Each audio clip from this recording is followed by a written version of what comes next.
1 mile in fog patches and showers early Friday, but improving to greater than 6 miles on Friday morning. Stars shining bright above me. Night breezes seem to whisper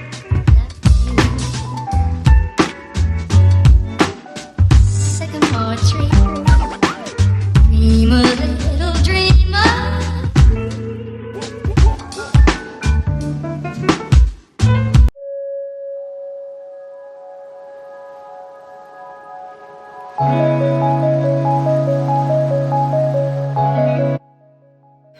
Hi guys, welcome back to my channel. For those of you here, my name is Maureen. Thank you for clicking on this video, and if you have not subscribed, kindly hit the subscribe button below, like, comment and share.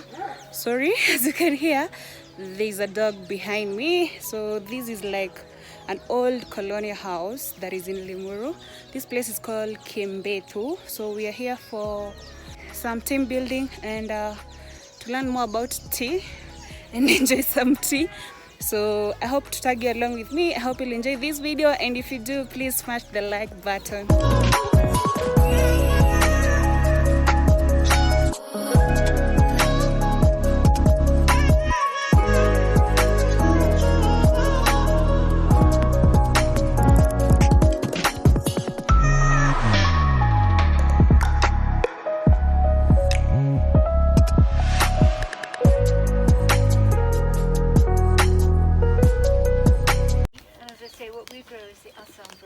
Comes from Assam in India, and then the other variety is what will grow in the colder parts of the world, like China and Japan and Nepal and northern India as well.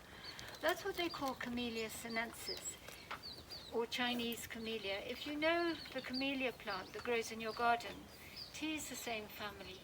So we grow the Camellia assamica because, as I say, it makes a better black tea. We pick our tea literally all through the year. Every 2 to 3 weeks, we're back at the same tea bush. In the colder parts of the world, it's picked seasonally. You may have heard the term the first flush tea. It's the first tea that comes in the spring after it's been dormant in the winter. Here we just talk about the flush because we're literally going back to that bush all through the year. It's an important crop for Kenya in that we export 95–96% of what we produce. So it's a major foreign exchange earner for us, as well as an employer. Most of our tea is still picked by hand. It is beginning to change as they start to use a machine. We don't use a machine in this area, it's mainly in the main tea growing up area in Western. But it compromises the quality of the leaf. When you're picking by hand, you can pick exactly what you want, which is basically just your 2 leaves and the bud. That's much larger than you would have in China. In China, you would have about half that, like that. So, but this is what we would pick, and we just snap it off the bush like that, with enough stalk to hold it. The difference between green and white tea is the way you make it. With the green and black tea is the way that you make it. With green and white tea, you never let the air into the leaf.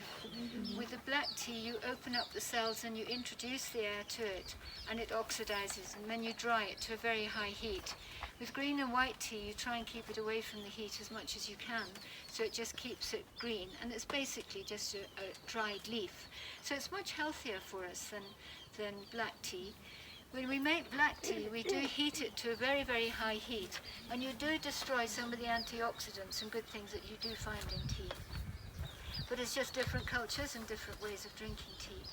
What we'll do, we'll go down and we'll have a look at tea in the field, and we'll show you how we pick it. Yo. Guys, don't I look like some cute Arab?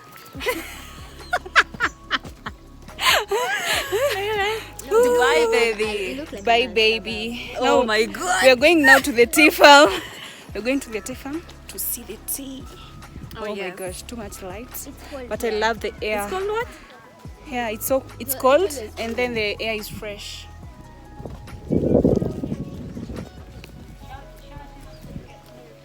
Sometimes we pray for it to go away again. Tea likes that really nice red volcanic soil, and it means that when you have a lot of rain, you have a lot of red mud. So although this is where it started, Western is the main tea growing area. And then we grow a lot of tea around Mount Kenya, around on the wet side of Mount Kenya, around Meru. And that's actually where government began to have an input into tea production. Most of the tea production is in the private sector.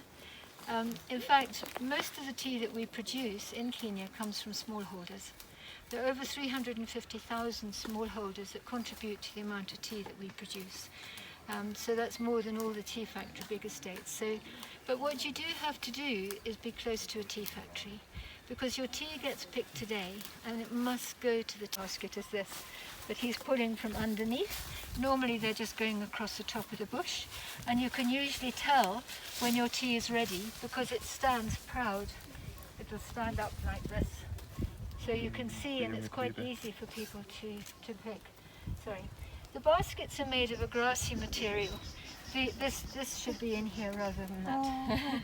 These, if we sent this to the factory, they'd tell us to go away and never come back again. Because from this you're going to get very poor quality tea. Your best quality teas are coming. This one, huh? This is what they want, Okay. because these are nice and soft. The harder leaves and the stalky fibrous bits are going to make poorer quality teas. If you're looking for a good quality tea, look at your tea leaves. If they're really, really black, you've got good quality tea. If you can find lots of little orange flecks and stalky bits in there, you've got quite a lot of fibrous bits in there as well. You can't get them all out, so there's always a few little tiny orange specks in there. But if there's a lot, and I'll show you up at the house the different leaf sizes. But basically that's what they would do. They would just pick it with enough stalk to hold it. This they'd get away with. I mean, if we were being really technical, they'd pick it off here. But this, the plucking rates. Large estates are expected to pay a lot more than small people like ourselves. I don't know what the rates are this year for large estates, but I think last year they were paying about 15, 16 shillings a kilo. We pay 10 shillings a kilo, which is more than we need to with 2 acres, but we don't live on our tea, and it means that somebody gets a good wage. But there's a lot of psychology in tea, in that if you have good pluckers, you keep them. And they'll go back to the same bushes that they picked before. So they pick them carefully because they know they'll go back to them. So it's good to leave it in a good condition. And that way we all benefit. The farmer gets good quality and all ends up at the factory as good quality tea as well. So it's a permanent labour force on a big estate. When we had 60 workers, they're all housed. A tea factory, because they have their own tea fields as well, is like a little community. And as an outgrower, you can sort of be part of that community. They have churches and schools and medical facilities. We're allowed to use churches and schools, but not the medical facilities. But it just makes you feel part of a community. So we send our tea up to the Unilever factory up here, which takes us about 10 minutes or so to get there. But we don't spray this leaf. Let's get a good one here. We don't have to spray this leaf. There's more caffeine in here than there is actually in coffee, in the form of tannin. It's a natural insecticide, so we don't have to spray this leaf. Nothing eats it. There are parts of India and Sri Lanka where they do actually spray their leaf because they have a red spider or a mite that we don't get here. And they spray it with an organic spray made from the neem tree, which does grow here, but those little black and white people on the roof quite like neem trees, and they eat the new shoots until it just gives up trying to grow. But it is a good tree to have, and it is an organic spray that they put it onto, which fortunately we don't have to do here. But it's not quite organic. It takes a lot of nitrogen from the soil. So every year we're putting back nitrogen, phosphorus. Hey guys, so as you can see, we are at the tea farm, and this land is so huge and so green. Wow.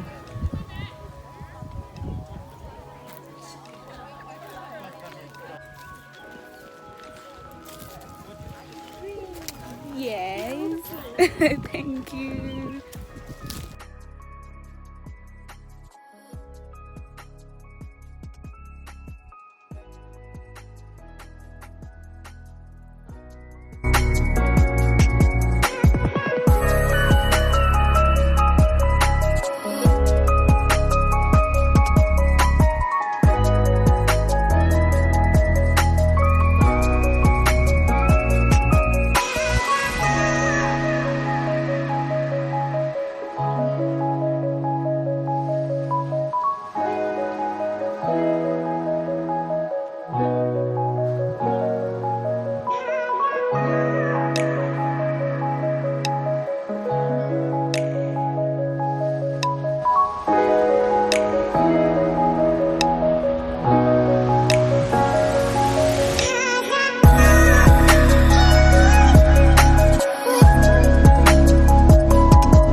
ungekuwa na kamnyweso ama kishash kwa bash. Pia unataka ka drink show? Hapana. Ka go fruit. Unataka go fruit.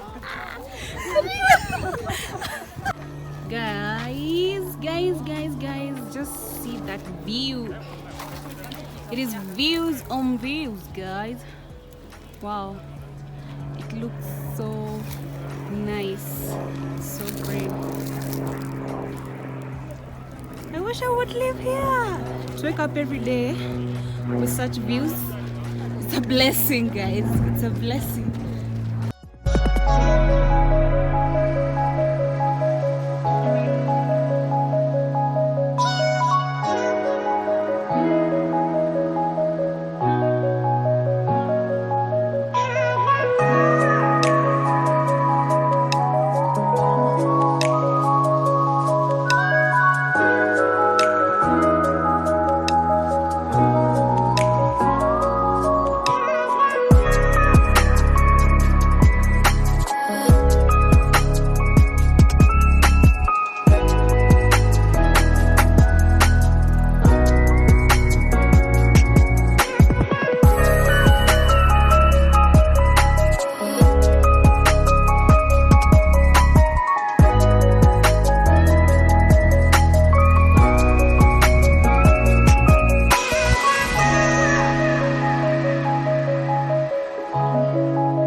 Na dish ya fundi bana. Sana rembo lakini hapo ya fundi.